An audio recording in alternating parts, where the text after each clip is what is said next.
Hi everyone! Magandang hapon po sa inyong lahat. Once again, this is Teacher Ann and welcome back to my YouTube channel. So for today's video mga kalingap, ayun, gusto ko lang magbigay ng reaction tungkol doon sa sinabi ni Mylene. Ayun, siya ay aking nakita na isa siya sa mga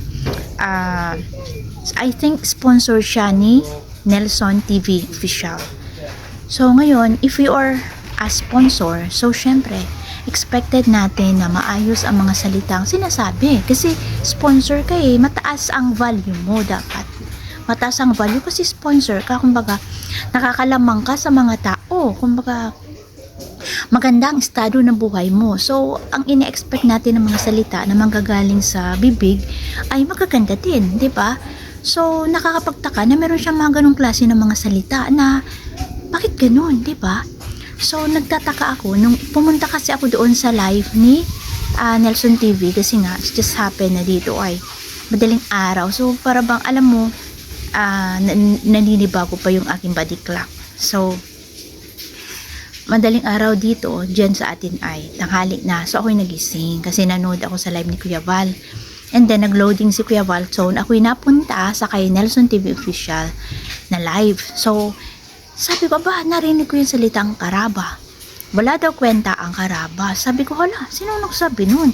Kasi syempre, matagal akong nawala sa karaba. Sabi ko, hala, ano ba ang nangyari? Bakit sinabi ni Mylene TV Official na wala daw kwenta ang karaba? Sabi ko, ano yun? Ba't sinabi niya na walang kwenta? Sabi ko sa kanya, pakipaliwanag. Sabi niya, ayan, naka-thumbnail. Wala daw, kumbaga sabi niya, lahat daw ay may freedom to speak.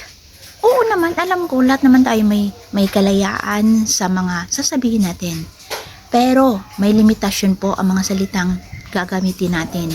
Hindi porket malaya tayong makapagbitaw ng ating mga opinyon, ng ating mga reaksyon, ay pwede ka namang bitaw ng mga salitang kahit na ano, na kahit ito ay nakakasakit sa damdamin ng iba.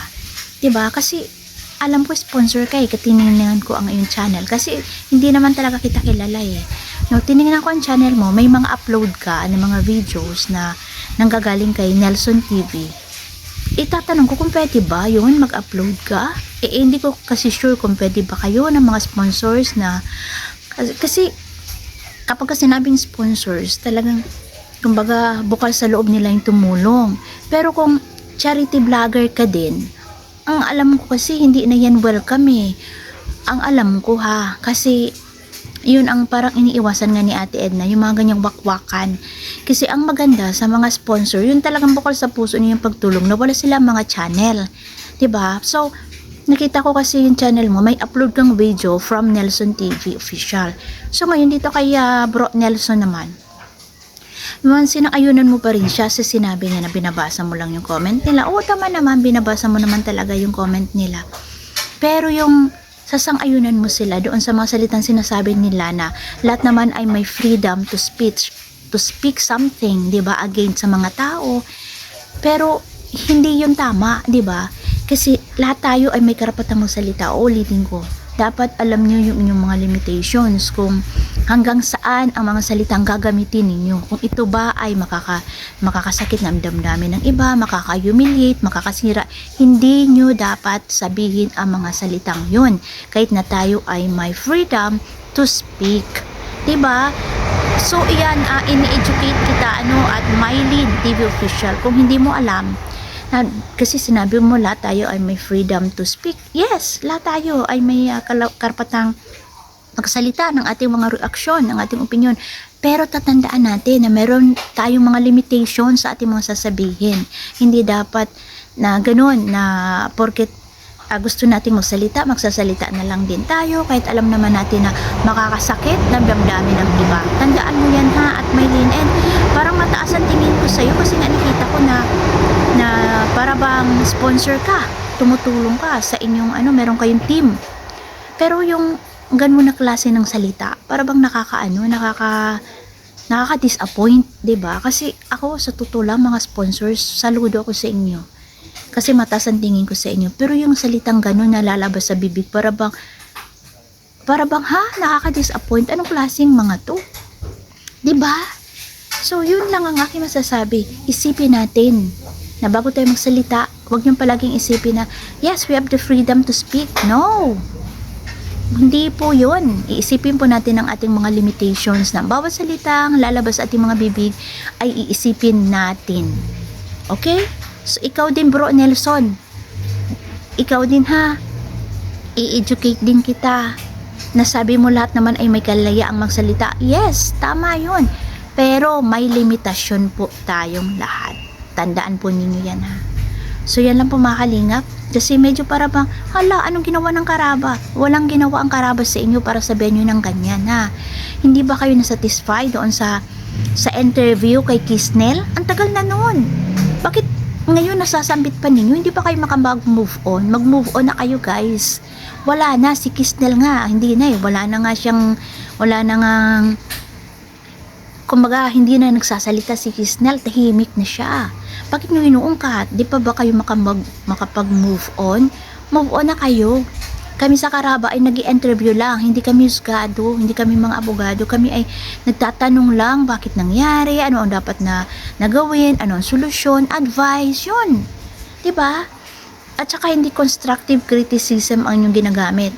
Ang ginagamit ninyo ay to humiliate someone. Ang constructive criticism po ay mag-a-advise kayo, magbibigay kayo ng advice. Nung una, sasabihin ninyo na ito ha, sasabihin ko sa inyo, paano ba ang constructive criticism na approach? Ganito. Maganda naman sana yung pag-interview ng Karaba kasi nalaman din natin yung mga side ng bawat isa, pero hindi ko rin nagustuhan kasi nga walang nangyaring aksyon. That is constructive criticism. Tapos magbibigay sana nabigyan ng aksyon, mas maganda sana. Pero maganda naman yung ginawa ng Karaba na na-interview sila, pero mas maganda kung nagawan sana ng aksyon. That is constructive criticism. Pero yun sabihin niyo nang walang kwenta. Ang salitang walang kwenta po ay salitang paninira. Yan ay uri ng adjectives, uri ng pang-uri, ha? Pero ang salitang walang kwenta ay salitang paninira, and pwede po yun sa cyber libel. Totoo po yun ha. So kapag walang kwenta ang mga to, ano ang layunin? To humiliate people. Di ba? So sasabihin nyo na nagbibigay lang kayo ng inyong opinion, hindi po tamang sabihin yon. Pagka nagsasabi kayo ng opinion, reaction, always take constructive criticism approach. Yun lang mga kalingap. Okay? So, syempre, hindi ko rin naman hahayaan na basta niya lang gaganunin yung mga Karaba. Diba? Kami sa Karaba, kaming 5, maayos naman po kami kahit papaano, hindi naman kami nang babalahura, hindi naman kami nang aaway, diba? Nagbibigay lang kami ng mga clarification, sometimes sa mga issues, ay nagbibigay din ng mga balita po para sa inyo. So, ayun, nakakadismaya lang, at Nelson, bro Nelson, ikaw ha, ikaw, at saka ito si Mylene, ayun, Mylene TV official. Sana hindi na po ito mangyari mga sis. Ako naman ay hindi naman ako nagagalit, di naman ako magtatanim ng sama ng loob.